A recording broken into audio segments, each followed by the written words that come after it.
morning, everybody. This morning we have Katie, who's one of our panel nutritionists, or she claims to be a panel nutritionist. She's here to drill me for the next few minutes. She's here to actually see where our stock comes from, how it's procured, what's so good about our stock, what's not so good about stock elsewhere. It's all about traceability and sustainability. I think the word sustainability around Asia or around the world has actually been misused and misinterpreted.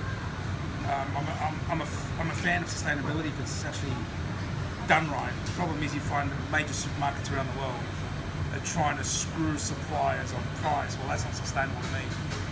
I'm not in the business to ask suppliers for a price reduction, because I know the cost of doing business around the world is starting to increase, and you need to actually pay these suppliers to actually work and give you the product itself. So I think the topic over the next few months for me is about really drilling what sustainability is all about. I'm here to actually shame people or shame supermarkets around the world about you are really not sustainable, you're not promoting sustainability. The only thing you're really promoting is sustainability about your bottom line. We are all about bottom line as well, but we also need to find the balance between keeping our suppliers happy, our customers happy, our nutritionists happy. Otherwise, they're not going to support their clients to come in a healthy product.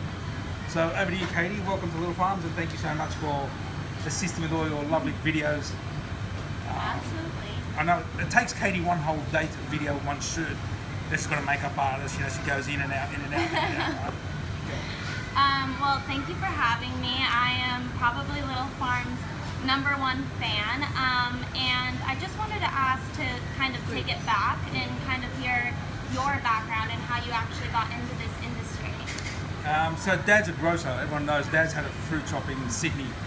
He retired last year for 42 years, so I was always raised in a fruit shop. We used to live on top of the fruit shop upstairs, and during our school holidays, all the kids went on holidays, but Dad's holiday was come downstairs, work in a fruit shop, and it's just from there. So since I remember 5, 6 years old, was helping Dad unload the truck, go with him to the markets for fun, and then it just slowly became embedded in our grains. And that's how we all started.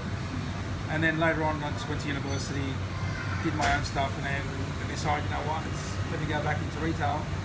And I spent 5.5 years with Thomas Stucks and Moores in Australia. And then I was asked to come up here for an investor. He interviewed me at Sydney Airport. I remember on a Saturday morning outside Nando's. And I just took the plunge and came up. So that was back in May. He interviewed me, and I arrived August 2015. Nice. And we opened up this store in February 2016. And you've been having a lot of success, and I think you're definitely filling a gap in the market. I can tell a lot of my clients have been looking for a store like this. I myself was looking for this when I first came to Singapore. So, what are future plans for Little Farms? I think we've had a lot of failures first and foremost. So everyone thinks it's success, but I look at success differently. You find all these people look at success more about a monetary value. I think the success is seeing our customers happy and offering the products they want. We did learn a lot in the first couple of years of our business. I think Singapore's been so multicultural. People actually come from around the world, and you just got to find the common ingredient that people want. That was our biggest challenge in the first couple of years, and then slowly, as we got closer to our customers, I think what's happening in retail now is around the world, it's no longer the retailer can dictate to the customer what to have and what not to have.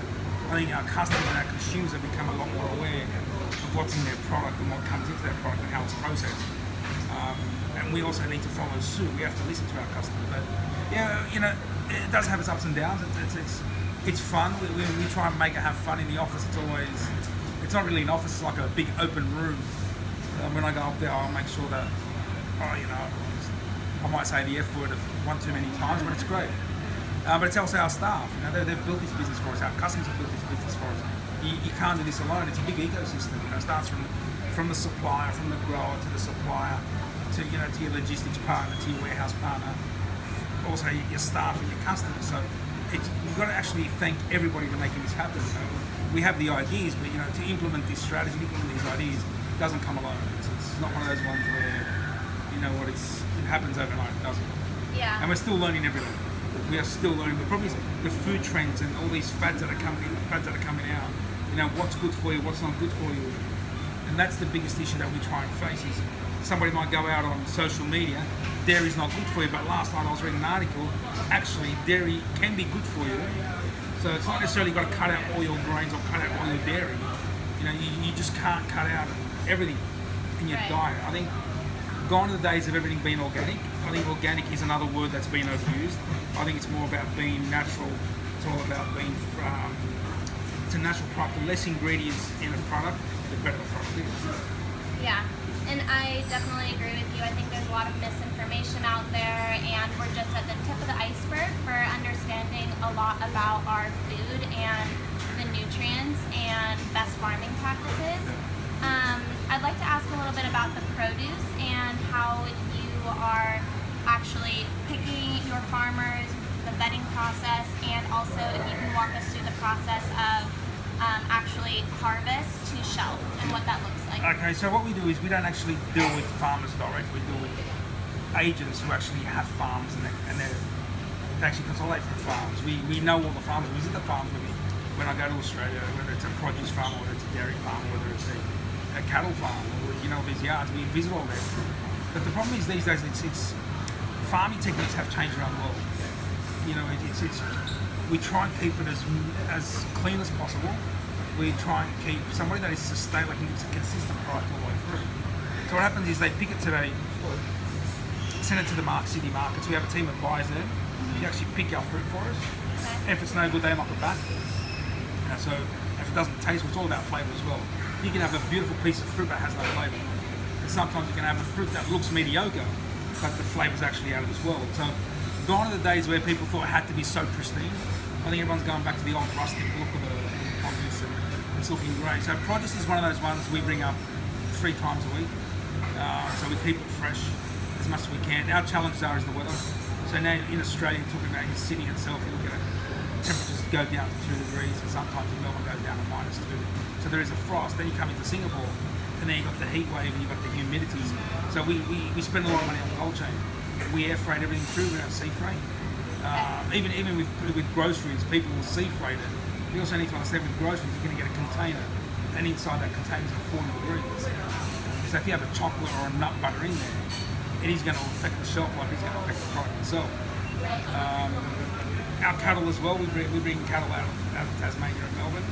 We go for the southern cattle, we don't go for northern cattle. Everything's all 100% grass-fed, finished on grass-fed.